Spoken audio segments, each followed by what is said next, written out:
Assalamualaikum to all of you. I hope you all will be good and fine. आज के lecture में हमने exercise number 1.4 start करनी है। प्रीवियस लेक्चर में हम 1.3 तक कंप्लीट कर चुके हैं। तो हर एक्सरसाइज पर जाने से पहले जैसे कि हम उसके कॉन्सेप्ट और डेफिनेशंस को अंडरस्टैंड करते हैं, तो फर्स्ट हम कॉन्सेप्ट अंडरस्टैंड करेंगे। तो फर्स्ट कॉन्सेप्ट जो एक्सरसाइज नंबर 1.4 में हमने यूज़ करना है वो है मल्टीप्लिकेशन ऑफ मैट्रिसेस। तो पहले हम अंडरस्टैंड करेंगे और डिफाइन करेंगे कि मल्टीप्लिकेशन ऑफ मैट्रिसेस होता क्या है। देन हम एक्सरसाइज के क्वेश्चन पर जाएंगे। Multiplication of matrices, two matrices A and B are comfortable for multiplication if.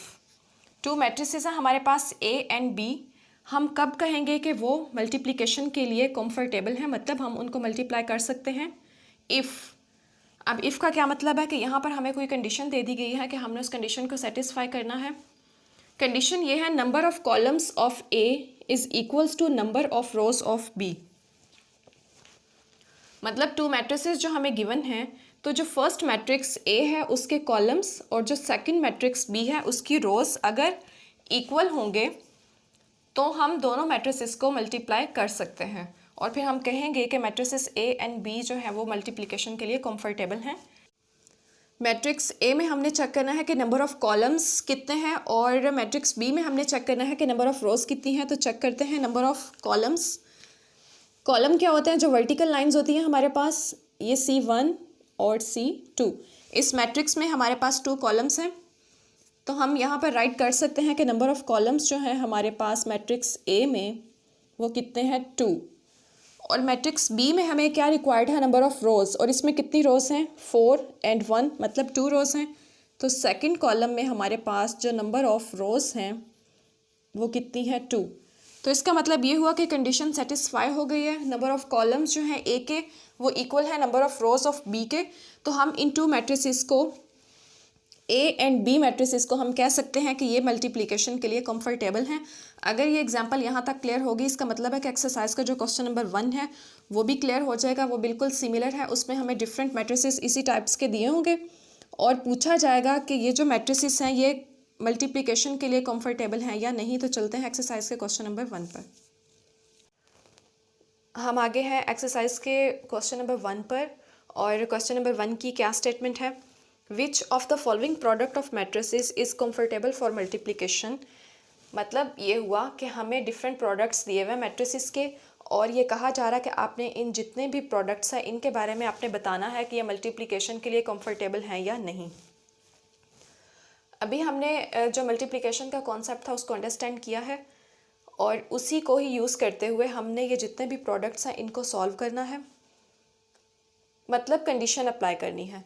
तो देखते हैं फर्स्ट जो प्रोडक्ट है 1 -1 0 2 n -2 3, जो फर्स्ट मैट्रिक्स है उसमें हमने देखने हैं नंबर ऑफ कॉलम्स और सेकंड में हमने चेक करनी है नंबर ऑफ रोज। और अगर हम फर्स्ट मैट्रिक्स की बात करें तो उसमें जो नंबर ऑफ कॉलम्स हैं वो 2 हैं और अगर सेकंड की बात करें तो उसमें नंबर ऑफ रोज भी 2 हैं। तो ये कंडीशन सेटिस्फाई हो रही है, इसका मतलब है कि हम यहाँ पर राइट कर देंगे यस। सेकंड प्रोडक्ट देखते हैं, इसमें भी number of columns first matrix के 2 हैं और सेकंड मैट्रिक्स में नंबर ऑफ रोज भी 2 हैं। तो हम यहाँ पर क्या राइट कर सकते हैं? यस। इसका मतलब है कि ये प्रोडक्ट भी हमारे पास मल्टीप्लिकेशन के लिए कंफर्टेबल है। थर्ड को चेक करते हैं। फर्स्ट मैट्रिक्स में 1 कॉलम है और सेकंड मैट्रिक्स में 2 रोज हैं। अब सेकंड वाली कंडीशन तो हमारे पास सेटिस्फाई हो रही है, लेकिन जो फर्स्ट मैट्रिक्स वाली कंडीशन थी वो हमारे पास सेटिस्फाई नहीं हो रही। तो हम यहाँ पर राइट करेंगे नो, क्योंकि दोनों कंडीशंस का सेटिस्फाई होना ज़रूरी है। अगर एक भी इसमें से कंडीशन पूरी नहीं होती तो हम यहाँ पर यस राइट नहीं कर सकते। फोर्थ प्रोडक्ट में चेक करते हैं। फर्स्ट मैट्रिक्स में जो नंबर ऑफ कॉलम्स हैं वो 2 हैं और सेकंड मैट्रिक्स में हमारे पास जो नंबर ऑफ रोज हैं वो 3 हैं। तो हम यहाँ पर क्या कहेंगे कि एक कंडीशन सेटिस्फाई हो रही है और एक कंडीशन सेटिस्फाई नहीं हो रही। तो हम यहाँ पर भी राइट करेंगे नो। यहाँ तक क्वेश्चन नंबर 1 का सॉल्यूशन जो है वो कंप्लीट हो गया। ये ऑब्जेक्टिव टाइप क्वेश्चन था कि हमें डिफरेंट प्रोडक्ट दिए जा सकते हैं, इनके अलावा भी हमें कोई भी मैट्रिसेस दिए जा सकते हैं और पूछा जा सकता है कि बताएं ये मल्टीप्लिकेशन के लिए कंफर्टेबल है या नहीं। तो उन सब का सॉल्यूशन हम इसी पैटर्न पर करेंगे। क्वेश्चन नंबर 1 यहाँ तक कंप्लीट हो गया। क्वेश्चन नंबर 2 स्टार्ट करते हैं। स्टेटमेंट है क्वेश्चन 2 की, if A and B two matrices given है, find A B and B A if possible. यहाँ पर हमने प्रोडक्ट फाइंड करना है, मीन्स दैट मल्टीप्लाई करना है हमने ए एंड बी मैट्रिसेस को। इफ़ पॉसिबल का यहाँ पर क्या मतलब है कि अगर यहाँ पर कंडीशन सेटिस्फाई कर रही है मल्टीप्लिकेशन की कि हम इन दोनों मैट्रिसेस को उस कंडीशन के अकॉर्डिंग अगर मल्टीप्लाई कर सकते हैं तो हम करेंगे। वो कंडीशन क्या है जो हमने रिसेंटली अंडरस्टैंड की है कि फर्स्ट मैट्रिक्स के जो कॉलम्स हैं वो सेकंड मैट्रिक्स की रोज़ के इक्वल होने चाहिए, तब हम कह सकते हैं कि दोनों मैट्रिसेस जो हैं वो कंफर्टेबल हैं मल्टीप्लिकेशन के लिए। तो यहाँ पर हम चेक कर लेते हैं, यहीं से चेक कर लेते हैं कि ये जो ए मैट्रिक्स है इसके 2 कॉलम्स हैं और जो बी मैट्रिक्स है इसकी 2 रोज़ हैं, ये दोनों इक्वल हैं। इसका मतलब है कि हम इन दोनों को मल्टीप्लाई कर सकते हैं। तो स्टार्ट करते हैं। A B is equals to, A और बी क्यों राइट किया है, क्योंकि अब हम ए और बी को मल्टीप्लाई यहाँ पर करने लगे हैं। 3 0 -1 एंड 2, दोनों मैट्रिसेस को हम यहाँ पर राइट कर लेते हैं। और मैट्रिक्स बी क्या है, 6 एंड 5। मल्टीप्लिकेशन हम किस तरह से करते हैं, पहले रो, जो फर्स्ट रो होती है उसको हम फर्स्ट कॉलम के साथ मल्टीप्लाई करते हैं।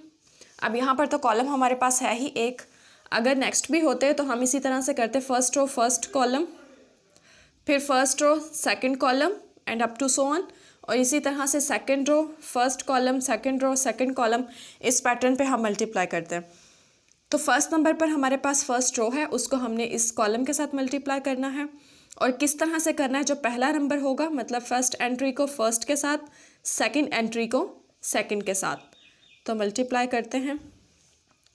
3 और 6 दोनों फर्स्ट हैं, इनको मल्टीप्लाई करेंगे तो 18 आएगा, मिड में आएगा प्लस का साइन, सेकंड नंबर है 0 और यहाँ पर सेकंड नंबर है 5, तो इन दोनों को मल्टीप्लाई कर देंगे। ये हमने फर्स्ट रो जो है उसकी मल्टीप्लिकेशन यहाँ तक हमने परफॉर्म कर लिया। अब हम सेकंड रो पर चलेंगे। सेकंड रो का जो फर्स्ट यहाँ पर नंबर है उसको हमने इस कॉलम के फर्स्ट नंबर के साथ मल्टीप्लाई करना है, तो ये बनेगा -6। इसी तरह से मिड में प्लस का साइन, ये सेकंड नंबर को हम सेकंड के साथ मल्टीप्लाई करेंगे तो ये 5 2 10। यहाँ पर हमारे पास कॉलम एक ही था तो हमने उसी के साथ मल्टीप्लाई करना था। नेक्स्ट इसका आंसर हम राइट कर लेते हैं। 18 + 0 = 18, -6 + 10 माइनस प्लस माइनस, और साइन बड़ी वैल्यू का आएगा यहाँ पर ग्रेटर वैल्यू का, तो ये बनेगा 4। यहाँ तक हमने अभी जो फाइंड किया है वो ए बी है। अब हम फाइंड करते हैं बी ए। अब हम स्टार्ट करते हैं बी ए। यहाँ पर फर्स्ट नंबर पर हमारे पास बी राइट है तो हम मैट्रिक्स बी राइट करेंगे, और सेकंड नंबर पर ए राइट है तो हम मैट्रिक्स ए को राइट करेंगे। 3 0 -1 एंड 2। अब पहले तो हम इसकी कंडीशन को चेक करेंगे कि पॉसिबल है या नहीं, क्योंकि क्वेश्चन में हमें स्टेटमेंट गिवन है इफ़ पॉसिबल। अगर पॉसिबल होगा तो हम मल्टीप्लाई करेंगे, नहीं होगा तो हम राइट कर देंगे कि पॉसिबल नहीं है। अब पॉसिबल की क्या कंडीशन है जो हमने ए बी में अप्लाई की है कि फर्स्ट जो कॉलम है उसके हमारे पास फर्स्ट मैट्रिक्स के कॉलम्स जो हैं वो और सेकंड मैट्रिक्स की रोज़ ये इक्वल होने चाहिए। तो फर्स्ट मैट्रिक्स है, इसके हमारे पास कॉलम है 1, नंबर ऑफ कॉलम्स कितने हैं हमारे पास 1, और जो सेकंड मैट्रिक्स है मैट्रिक्स ए, उसकी जो नंबर ऑफ रोज़ हैं वो हमारे पास कितनी हैं 1 एंड 2। ये इक्वल नहीं है, इसका मतलब ये है कि पॉसिबल नहीं है कि हम बी ए फाइंड कर सकें।